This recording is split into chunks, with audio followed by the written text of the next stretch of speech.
I found out that I was listening to another podcast. They had their recent guest said that the fossil fuel industry is supplemented.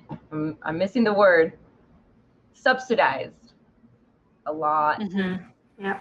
by the government, and then also there's just a lot of that money in Washington, where like if the government was subsidizing, or if there was more money in the conservation area, or researching climate change and how to address it, we would be in a better place.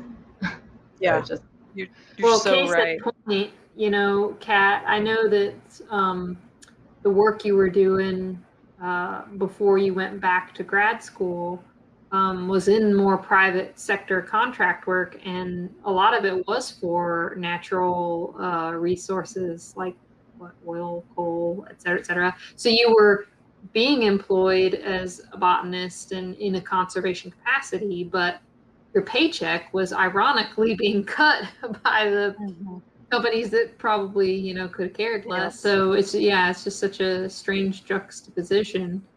I remember you telling me that you sometimes would go out in the field looking for these at-risk plants, just hoping you would find them, just for the sake that if you were looking for plants, and if they were of a certain protected status, you would have to mark the area as no drilling allowed or whatever, and you were just like cross your fingers hoping you would find something. And like, it just sucks that anybody who goes to school for the passion of conservation would end up in a situation where just to pay the rent, just to have a job in their field, they're put into that sort of juxtaposition.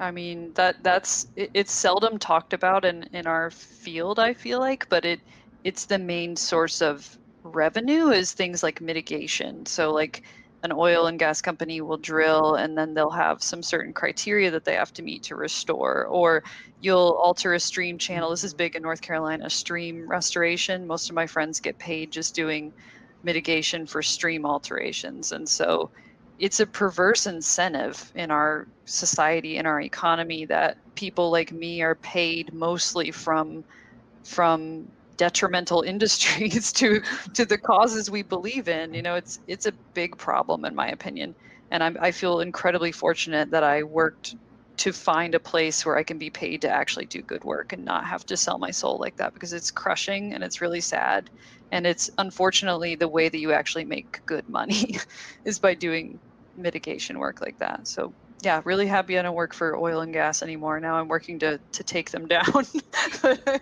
Definitely glad I don't work for them anymore.